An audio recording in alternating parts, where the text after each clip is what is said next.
বিসমিল্লাহির রহমানির রহিম। আসসালামু আলাইকুম। আমি জান্নাত। Welcome to my channel. কেমন আছো তোমরা সবাই? আশা করি খুব ভালো আছো।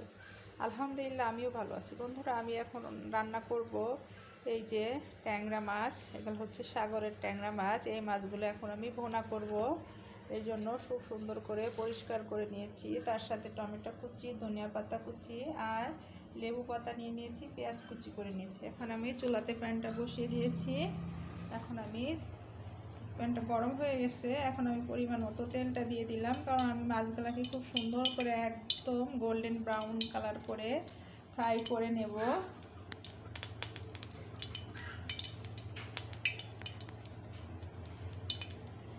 এখন তেলটা গরম হয়ে আসলে এখন আমি প্রথমত মাছগুলোর ভিতরে পরিমাণ মতো লবণ দিয়ে দিচ্ছি,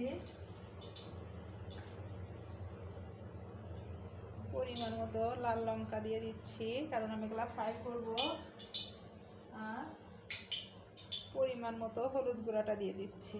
এখন আমি এগুলা খুব সুন্দর করে মাখিয়ে নিচ্ছি, কারণ এক হাত দিয়ে হবে না, 2 হাত লাগবে, এই জন্য দেখাতে পারছি না। এই যে আমি এটা 2 হাত দিয়ে ঝাঁকিয়ে ঝাঁকিয়ে লবণ, হলুদ, ঝালের গুঁড়া সব মাখিয়ে নিয়েছি। এই পর্যায়ে আমার তেলটা গরম হয়ে এসছে। এখন আমি একটা একটু করে মাছ ছেড়ে দিচ্ছি।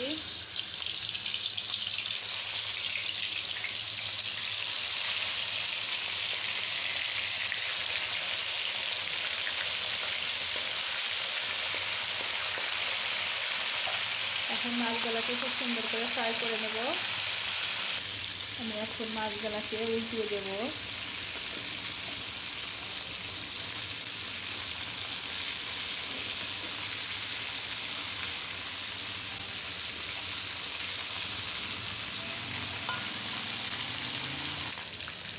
মাছগুলা ফ্রাই করা হয়ে গেছে, আমি এখন উঠিয়ে নিচ্ছি। বাবা গো, কড়াইটা খুব গরম হয়ে গেছে। আমি 4টা মাছ ভেজে নিয়েছি, আর বাকিটা কষিয়ে নেব।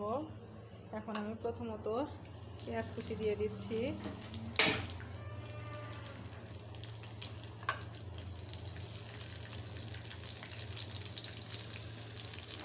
পেঁয়াজটা সুন্দর করে ভাজা ভাজা করে নেব। আর কড়াইয়ের ভিতরে মাছটা কেন যেন বুঝলাম না, লেগে যাচ্ছিল।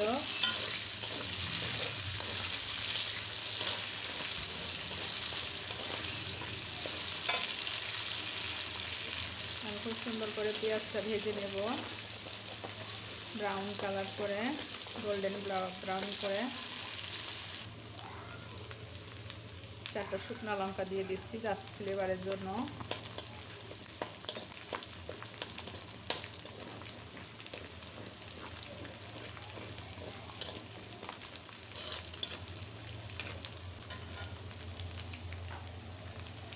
এক চামচ পরিমাণ আস্ত জিরা দিয়ে দিচ্ছি।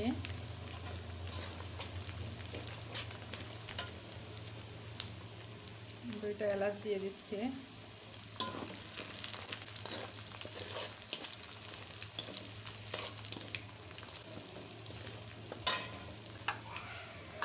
এখন আমি টমেটো কুচি করে দিয়েছি, 2টা টমেটোটা দিয়ে দিলাম।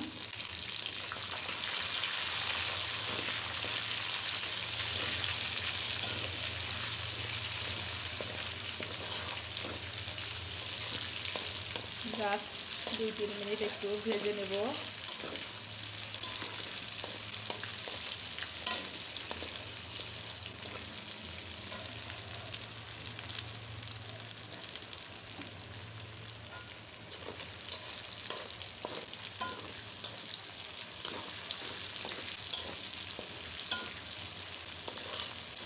বুঝলাম না তো বন্ধুরা, এই টমেটোগুলা কেন গলে না।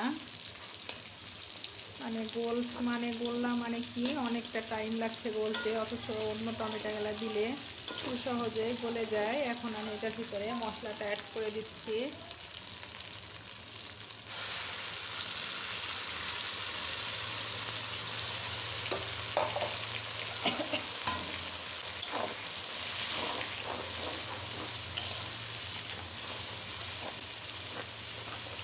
এখন আমি খুব সুন্দর করে মশলাটাকে কষিয়ে নেব। তার জন্য এখানে আমি 1/2 চামচ পরিমাণ লবণ দিয়ে দিচ্ছি।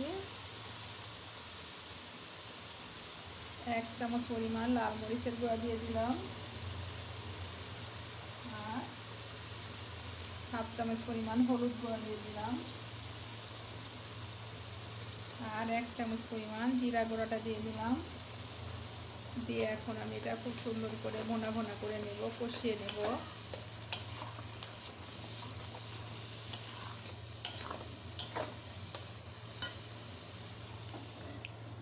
যতক্ষণ না এটা সুন্দর মতো মশলা থেকে তেলটা ছেড়ে দেয় ততক্ষণ আমি এটা ভোনা ভোনা করে নেব।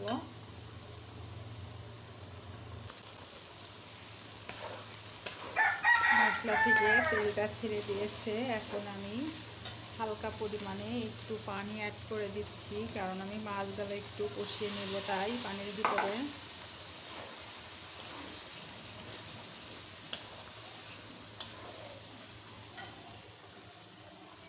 এখন মাছগুলো ঢেলে দিচ্ছি। আমি 4টা ভেজে নিয়েছি, আর বাকিগুলো একটু কষিয়ে নেব, জাস্ট 2-3 মিনিট কষিয়ে নিলে আমার মনে হয় মাছটা ভালো লাগবে বেশি খেতে। ভাজতে গেলাম কেমন মাছগুলা ছেড়ে ছেড়ে দিচ্ছে মনে হলো, তাই আমি কষিয়ে নিচ্ছি। আসলে নদীর মাছগুলা এমনই হয়, একটু নরম হয়। মাছগুলা কষানো হয়ে গেছে, এখন আমি উঠিয়ে নিচ্ছি। বন্ধুরা, এটা মানে কষিয়ে রান্না করলে সুন্দর হবে, এই জন্য। আর ভাজতে গেলাম তখন আসলে কড়াটা ঠান্ডা কিনা তেল গরম হয়েছিল কিনা ঠিক বুঝলাম না, মাছটা ভেঙে যাচ্ছিল। আর দেখো কষানোর পরে কত সুন্দর হয়ে আছে মাছগুলা, তাই আমার মনে হয় এটা কষিয়ে রান্না করাই ভালো। কি সুন্দর আস্তে আস্তে যাচ্ছে একেবারে। আর মাছ ভেঙে গেলে কিন্তু আমার খুব খারাপ লাগে, বিচ্ছি লাগে, মনে হয় আমার কোনো ভুলের কারণে মাছটা মনে হয় এভাবে ভেঙে গেল।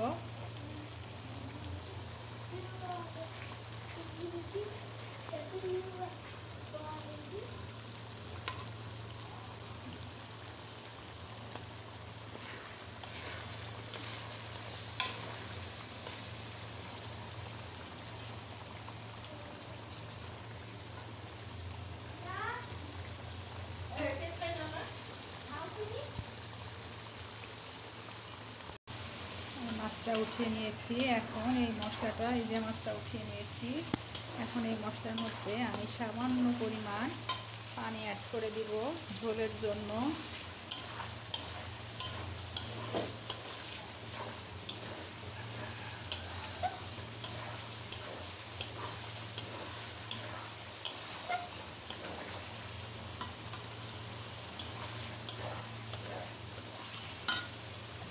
আমি এখন অল্প পরিমাণ পানি দিয়ে দিচ্ছি, বেশি পানি লাগবে না, কারণ আমার ঝোলের দরকার নাই, জাস্ট মাখানো হলেই হবে, মাখা মাখা।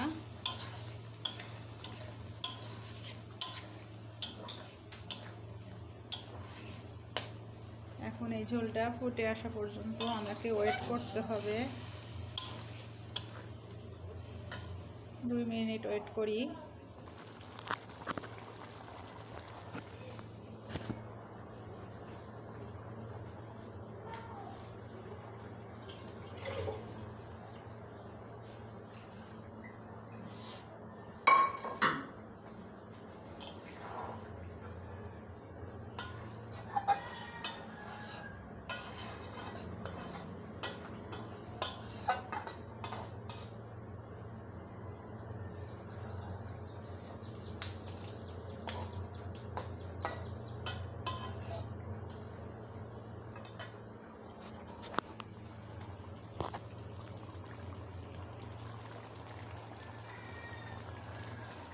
বন্ধুরা, এর ভিতরে আমি ধনিয়া পাতা, লেবুর পাতা, কাঁচা লঙ্কা আর তেঁতুলের পাল দিয়ে দিলাম 2 চামচ পরিমাণ। আর দিলে কিন্তু খুব মজা লাগে খেতে। তোমাদের দেখাতে পারলাম না, আমি মনে করলাম হয়তো আমি ভিডিওটা অন করে রেখেছি, আসলে না, ভিডিওটা অফ ছিল। যাক, যে কারণেই হোক, আমি এই যে ধনিয়া পাতা, লেবুর পাতা, তেঁতুলের পাল, কাঁচা লঙ্কা সব দিয়ে নিয়েছি। আর এটা রান্না করতে অনেক সময় লাগবে না, অল্প টাইমের মধ্যে মাছটা রান্না হয়ে যাবে। আমি এখন একটু লবণটা চেক করে দেখব।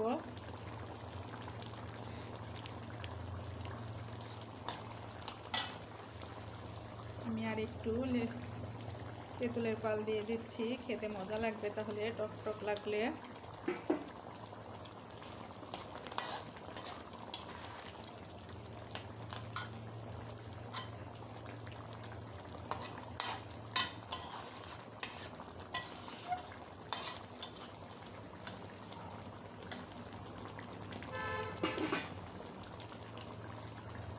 বন্ধুরা আমার রান্না হয়ে গেছে। বন্ধুরা আমার ভিডিও যদি তোমাদের ভালো লেগে থাকে অবশ্যই লাইক কমেন্ট শেয়ার করে দিও, আর পাশে থাকা বেল আইকনটা অবশ্যই প্রেস করে দিও। তাহলে কি হবে, যখনই নিত্য নতুন ভিডিও আপলোড করব আমি সাথে সাথে নোটিফিকেশন চলে যাবে তোমাদের কাছে। সবাই ভালো থাকো, সুস্থ থাকো। আসসালামু আলাইকুম, আল্লাহ হাফেজ।